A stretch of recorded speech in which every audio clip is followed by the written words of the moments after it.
my name is Katherine Carpenter, and today I will be giving my persuasive speech on the topic of body diversity in the media. This is my audience.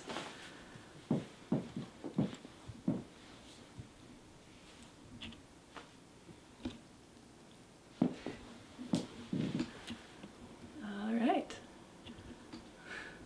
Can you see my whole head? Mm-hmm. All right. So I'm going to start by talking about something that most of you guys probably already know about, which is the Victoria's Secret fashion show. Have you guys heard of that before? Yes. All right, so the Victoria's Secret fashion show happens once a year, and it's a very highly publicized, produced event where the top models represent Victoria's Secret's lingerie for that year. But they have never ever had a plus-size model walk for their runway. Evan Reel's 2018 Hollywood Reporter article states that when asked about why plus-size women are not represented, former lingerie CEO Edward Rizek explained that it was because, quote, the show is a fantasy, unquote. Letting you think about that, Victoria's Secret sells up to size 14 in dress size, and yet they don't show size 4 to 14 on the runways. This mentality prevents every girl from having the ability to see themselves in the media that they consume daily. I grew up myself feeling inferior, not only because the skinny people I watched on TV and magazines were different than me, but also comparing myself to other people around me in my daily life. This changed my idea of feeling like I wasn't worthy because the world around me told me that I needed to be something else to be successful. It's the responsibility of content creators and media career people to be intentional about changing the status quo and making it a point within their work to make body diversity a priority. So the problem here is that for so long, one body has been represented in all forms of media. And this leads to the greater issue of exponential body dysmorphia and insecurities resulting from an intangible expectation. To counteract this tragedy, the media needs to edit the system to diversify who they hire. First, I want to address the issue of why things have been the way that they've been. Over the last century, media has played into the idea that the perfect woman is a thin woman. When business becomes a priority, executives rely on what sells. This becomes a problem when it leads to discrimination. And it leads to discrimination in many areas. Body shape and size is only one. Looking at the fashion industry, plus size is factored in very sparsely, and the term itself is used to distinctify plus-size women from other models. The model and body activist Ashley Graham stated in her 2015 TED Talk that, quote, the plus-size fashion industry actually starts at a US size 8 and goes up to a US size 16, end quote.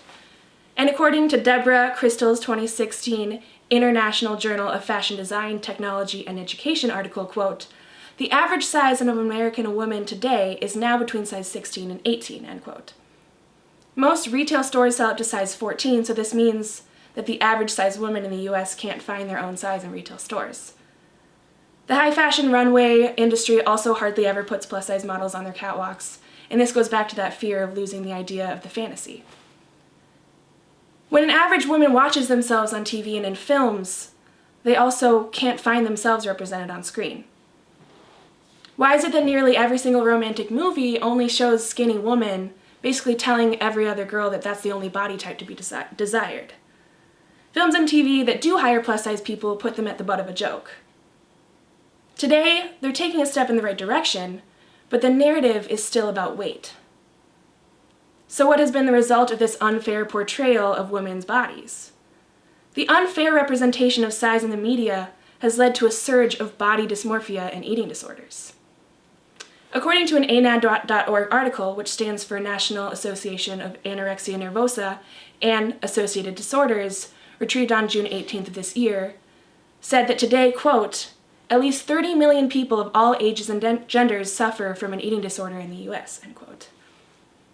This tragedy of this exponential growth of eating disorders is nurtured by media consumption. People are virtually told that they need to look a certain way, and it's completely intangible. There's not enough portrayal of complete diversity of all body types. And when I say all body types, I don't obviously just mean straight-size people, and I also don't mean the typical idea of plus-size bodies either, that is an hourglass figure. Today in social media, Instagram is flooded with people editing their bodies to change a photo of themselves, and in this photo of themselves, they can't even attain that body. the constant consumption of media sends a subliminal message that in order to get noticed, you have to look like the people in the media. So if you don't already look like that, you can edit yourself physically through cosmetic surgery or virtually through apps like Facetune. You can cover your acne, you can smooth your cellulite, and you can even shrink your waist. So then what is the answer here? What can be done to solve these issues? It's simple. You need to hire talent that represents reality. Don't edit out stretch marks and cellulite. Media tells people what is okay. So showing imperfections tells young girls that their bodies are okay. Hire women of every body type. If it's plus size, that's great, but don't stop at the typical plus size, big hips and small waist. There are beautiful women with different variations of normal bodies that deserve to be seen and need to be seen. Don't just cast women as punchline roles. Give roles that represent relatable characters that you would give to straight-sized women.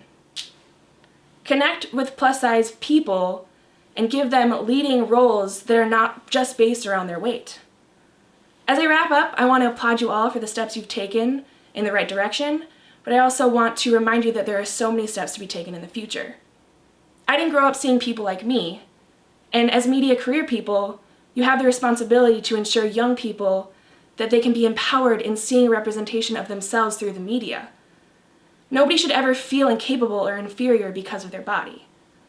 While media has disserviced people in the past by only representing one body type, the future can change it because people who represent different brands also represent the consumer. People need to stop only representing what is the most intangible, impossible body to attain. Instead, normalize normal bodies. Thank you.